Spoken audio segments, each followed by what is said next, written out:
Hello my all sweet friends, কেমন আছো তোমরা? আশা করি সবাইকে ভালো আছো আর আমিও ভালো আছি। কৃষ্ণা কুটির ব্লগসে তোমাদের অনেক স্বাগত আর গুড মর্নিং সবাইকে। 8:45 বাজছে, 46 হয়ে গেল। তো আমি কোথায় যাচ্ছি? আমি যাচ্ছি হচ্ছে কলকাতা। ছেলে আগে যাচ্ছে। এত তাড়াহুড়ো কেন করছি সেটা জিজ্ঞেস করছো? ভাবছো 52তে ট্রেন, 8:52 ট্রেন, এখন 46 বাজছে, 47 হয়ে গেল। ছেলে আগে আগে যাচ্ছে। তো এই সেই বিশেষ কারণ, আমি বলেছিলাম যে আমি একটা বিশেষ কারণে আমি দেশে ফিরছি। তো এটাই হচ্ছে সেই বিশেষ কারণ, ছেলের জব কলকাতাতে। এই যে ছেলে,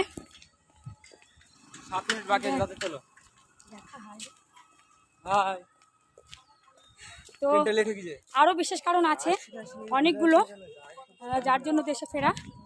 তো আমি এই শর্টসে এখন বলতে পারবো না, এর জন্য আমি একটা লং ভিডিও বানাবো। তো দেখো আমি এত তাড়াহুড়োর মধ্যেও তোমাদের